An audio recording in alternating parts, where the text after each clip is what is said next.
Bonjour, c'est Smartful, ça me fait plaisir de vous voir et aujourd'hui je vais parler de state management. Alors, c'est un sujet qui est extrêmement important et pour cela, je vous demanderai de ne pas oublier de mettre un pouce bleu et de relayer cette vidéo parce que ce dont je vais vous parler, c'est très important. Il s'agit du confort des développeurs.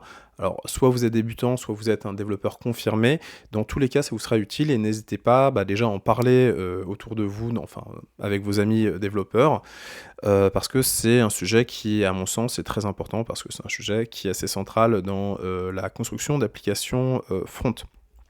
Alors, bien sûr, le fait de mettre un pouce bleu en début de vidéo, je peux comprendre que ce soit embêtant. Si vous voulez pas, faites-le à la fin, mais rappelez-vous-en. J'essaierai peut-être de vous le rappeler, mais bon. Maintenant, je vais venir au sujet. Donc le state management, qu'est-ce que c'est? Parce qu'effectivement, c'est bien de parler de state management, mais vous savez peut-être pas ce que c'est. Le state management, c'est alors, avant de parler du state management, je vais vous parler du cas initial. Vous avez différents composants. Donc là, vous avez votre conteneur principal, vous avez différents blocs, et là, vous avez une action. Ça peut être, par exemple, un champ où on met des valeurs. Et voilà, ici, il y a un champ qui met des valeurs, et on a envie de changer ce champ. Alors ça peut être un appui sur un bouton, ça peut être voilà, une validation, bref. On a un champ donc, qui va changer, et cette action doit se répercuter sur d'autres points. Alors ça peut être quoi, par exemple? Ça peut être un prix, on change la TVA, et on veut que tous les autres prix à côté soient impactés. Et c'est mieux que si ça se fait directement. Vous savez, bon, j'ai déjà fait des vidéos là-dessus. Voilà, avant, ce qui se passait avec du PHP, avec des applications statiques, enfin, qui pouvaient être dynamiques, mais côté serveur, on changeait un champ, on devait valider pour recharger la page, pour que tout se mette en avant. Avec React, l'intérêt, c'est que tout peut se mettre à jour directement. Mais pour ça, il faut que l'application soit gère bien le state global, soit il faut se galérer avec ce qu'on voit là, c'est-à-dire que on a une action, il faut que ça remonte tout en haut pour que ça redescende tout en bas. On a des props, hein, donc les props, c'est quand on a un composant, on vient informer en fait ce qui va alimenter le composant, et donc voilà, il faut faire en sorte d'utiliser les callbacks pour que ça remonte, et puis alimenter ça, ce qui vient alourdir bêtement le projet. Parce qu'on se retrouve avec des fonctions qui ont pour seule fonction de remonter plus haut le projet. Et en plus, ce qui est embêtant, c'est que vu qu'on a mis en œuvre ça, il n'y a pas d'interdépendance. C'est-à-dire qu'on n'a pas un composant qui peut être séparé d'un autre et réutilisé dans un autre projet. Donc c'est pas tip-top. Donc c'est pour ça qu'on utilise du state component bon là ils mettent Redux, mais Redux fait ce qu'on appelle donc ce state management. Il y a d'autres façons de le faire, hein, il y a d'autres outils, et c'est le but de ça, c'est de vous parler d'un nouvel outil que j'ai découvert, et surtout que j'ai mis en pratique, parce que bon, je l'avais découvert un peu avant, mais je l'ai mis en pratique.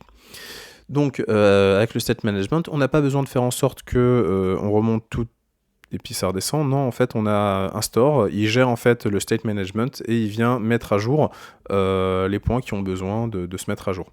Ce qui fait que les composants peuvent être réellement découplés, donc indépendants, et réutilisés dans d'autres projets, et c'est beaucoup plus simple parce qu'on a un code qui est beaucoup moins lourd. Le problème, c'est effectivement Redux. Alors, ceux qui ne connaissent pas Redux vont pas comprendre, mais c'est un projet qui est quand même un peu lourd. Il y a beaucoup ce qu'on appelle de boilerplate, c'est-à-dire qu'il faut créer beaucoup de fichiers pour justement faire cette gestion, et c'est assez complexe, et en plus ça change assez régulièrement. Alors dans un point positif, j'avais fait une vidéo rapide où j'expliquais qu'il y avait le Redux Toolkit qui était intéressant, à apporter pas mal de modifications qui étaient très bien venues. Mais ça reste un peu complexe. Sinon il y avait une autre alternative qui est en fait simplement une API native de React. Vous voyez là, je suis sur la documentation de React, hein. On va guide avancé contexte, et on nous parle donc de la context API. Le contexte offre un moyen de faire passer les données à travers l'arborescence sans avoir sans avoir à passer manuellement les props à chaque niveau. Donc là, c'est ce qu'on voyait ici, hein, le fait... Alors c'est plutôt de ce côté-là, là on a une props et on le fait passer là et on le fait passer là. La remontée ici se fait par des callbacks, qui est en fait une fonction où on va remonter des valeurs dans l'autre, dans le composant qui est au-dessus, qui va faire remonter une valeur dans le composant qui est au-dessus, pour que après cette valeur on la récupère, on la fasse redescendre dans les autres. Bon. Vous voyez que d'un point de vue, et voilà, avoir des fonctions qui ont pour seule fonction de ça, c'est un peu triste en fait, hein. On alourdit le code un peu bêtement, et donc effectivement avec la Context API, on peut faire la même chose qu'avec Redux. Le problème de la Context API, c'est que déjà la documentation est pas très très claire. Mais bon, une fois qu'on suit quelques tutos, c'est beaucoup plus clair, hein. Je ferai peut-être une vidéo où j'explique comment on utilise la Context API.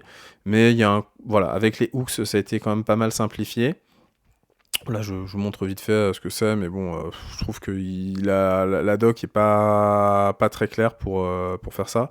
Voilà. Une des problématiques, là, on le voit, c'est qu'on a des providers, et en fait, à partir du moment où on a en fait un projet qui va être complexe, ben, on aura, parce qu'en fait, nos changements doivent être dans les providers, enfin, nos states, pour que ça fonctionne, en fait, notre application doit être incluse dans les différents providers, et donc si on a tout un tas de...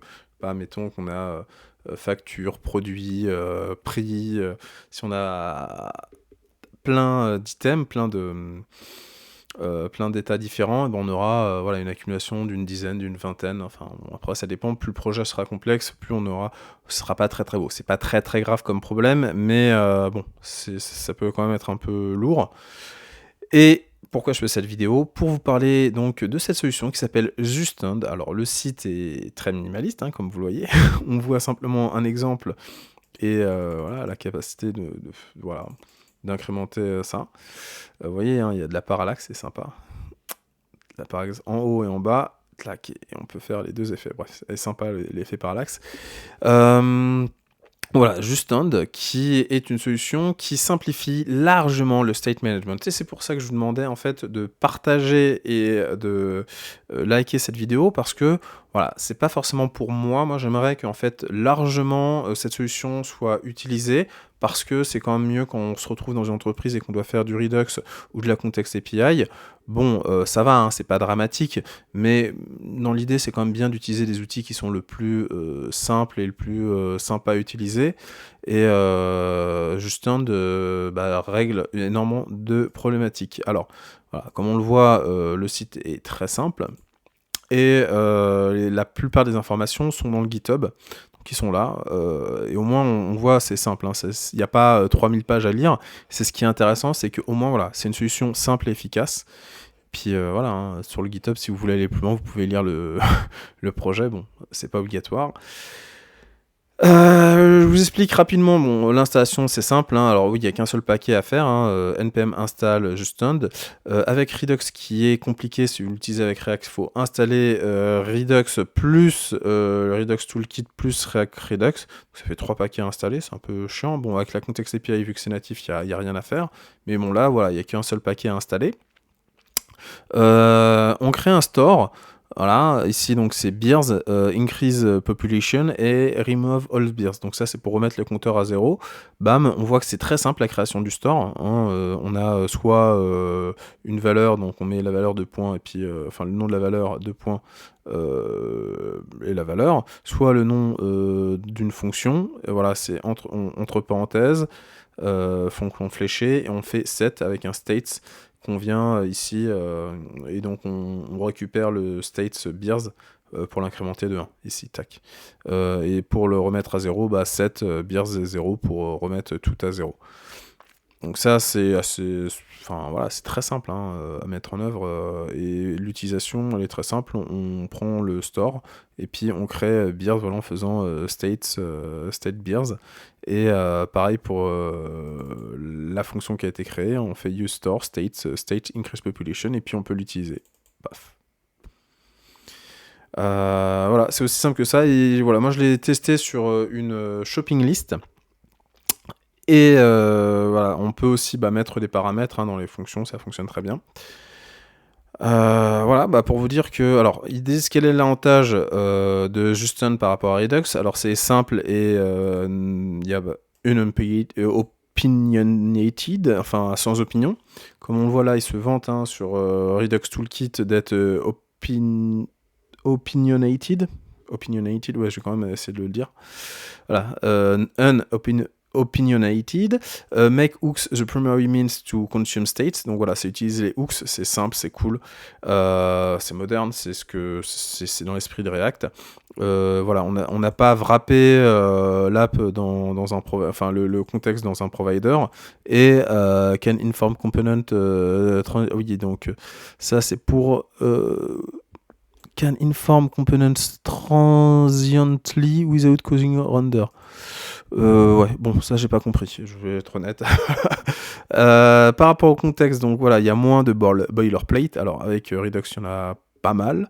Déjà du boilerplate. Avec le contexte API, il y en a moins, mais il y en a quand même. Donc là, on a vu qu'il n'y a quasiment pas de boilerplate. Hein. Oui, il n'y en a pas tout simplement. Le rendu du composant se fait uniquement sur les changements et bah, tout est centralisé pour le state management. Voilà. Donc maintenant que je vous ai montré ça, moi je l'ai testé sur un projet perso, ça fonctionne très bien, c'est même incroyable. Et de se dire mais il a fallu attendre tout ce temps-là avant d'avoir une solution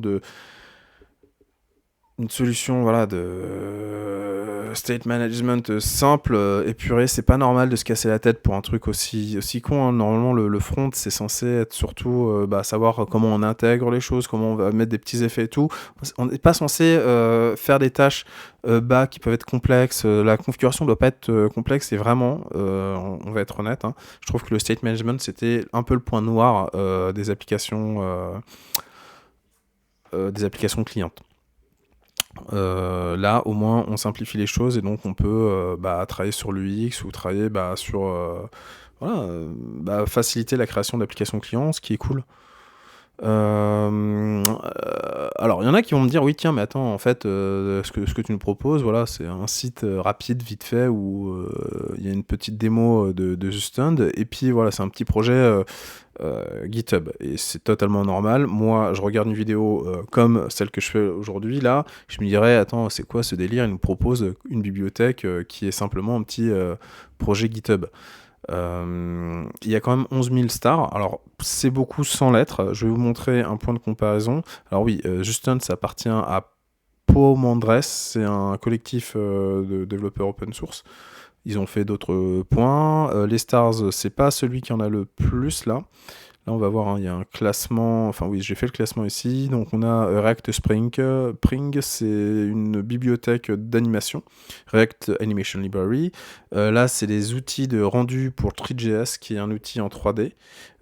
Donc, voilà, ils ont 21 000, 15 000 stars. Et Zustand est en troisième position avec presque près de 12 000 étoiles. Autre point, Zustand, on voit au niveau des commits. Le dernier commit, c'était il y a 3 jours, donc ça va. C'est pas un projet qui a été fait, qui a été abandonné, c'est un collectif et donc c'est pas quelque chose qui va être laissé, c'est un collectif qui est assez dynamique. Attends, déjà on va voir le nombre de contributeurs, on a 78, donc voilà, c'est à la fois beaucoup et pas beaucoup, et pour ça on va faire une comparaison. Alors, Symfony, au niveau des stars, ils en ont 26 000, donc voilà, de 12 000 à 26 000, il n'y a pas une énorme différence, donc voilà, si on veut comparer à les stars, ça va être la popularité par rapport aux différentes communautés de développeurs qui sont sur GitHub. Donc on voit que voilà, on n'est pas non plus dans les limbes. C'est en ça que je dis que c'est pas beaucoup, honnêtement. Alors pourquoi c'est pas beaucoup? Parce que comparé à Next.js qui est à 77 000, comparé ne serait-ce à Redux qui est à 57 000, effectivement, c'est pas beaucoup 12 000, mais on voit que c'est pas non plus dans les limbes, hein, c'est pas non plus peu. Par rapport au nombre de contributeurs, c'est vrai que là on voit que sur Redux il y en a 875, alors que sur Justin il y en a 78, mais voilà, il n'y en a pas non plus 5, hein, il y en a quand même pas mal. Et pour Symfony, le nombre de contributeurs, bon, il y en a beaucoup, hein, il y en a 2500. Et pour Next.js, au niveau du nombre de contributeurs, on en a 1872. Donc effectivement, c'est le côté un peu honnête. C'est pas non plus un projet... Oui, donc voilà, là j'ai fait la comparaison entre Redux. Voilà. voilà, c'est pas non plus un projet ultra, ultra, ultra connu. Et c'est pour ça que je vous dis, bah, partagez, mettez un pouce bleu cette vidéo où je vous parle de cette solution. En même temps, voilà, il y a quand même déjà une popularité. Je vous parle, si j'en ai entendu parler, moi je suis pas un chineur, je vais pas essayer de trouver partout la nouvelle techno qui a été fait par 3 gars. Et si j'en ai entendu parler, c'est que j'ai vu dans des articles qui disaient, bah tiens, ça simplifie le truc. Et moi j'aime bien ce qui simplifie la vie, en fait, tout simplement. Et donc, vu que ça nous simplifie la vie, si vous voulez pas vous retrouver en entreprise à vous tirer les cheveux sur un truc complexe alors qu'on peut le faire simplement, vraiment, hein, s'il y a un projet, alors s'il y a un gros projet qui est fait avec du Redux ou de la Context API, vous risquez pas à ça, mais si vraiment il y a un peu de Redux, un peu de Context API, ça se fait en 2 secondes. Moi, quand je l'ai utilisé, j'avais fait sur un projet, donc une shopping list qui était fait en Context API, j'ai supprimé mon dossier contexte. J'ai laissé tout le reste et j'ai simplement les fonctions que j'avais créées en fait avec la Context API, je les ai créées via Justand. Voilà, un commit, ça s'est fait. Je pensais que ça allait me prendre du temps, je pensais que ça allait me prendre toute la journée, mais ça s'est fait ouais, en 1 heure et demie. Et voilà, donc il y a possibilité de refactorer avec Justin de très rapidement. Et donc voilà, n'hésitez pas à partager, ça facilite les choses. Même voilà, la migration elle est simple à faire. Et derrière c'est beaucoup plus simple pour... Il y a un point aussi que je voulais vous montrer, parce que c'est un point qui peut être... comment dire, un point important, me dire oui tiens, mais est-ce qu'on met tout dans ce que j'ai montré, il y a un seul store, un seul use store. Tac, on peut avoir différents... voilà, c'est ce qu'ils mettent, hein, select multi-state slice.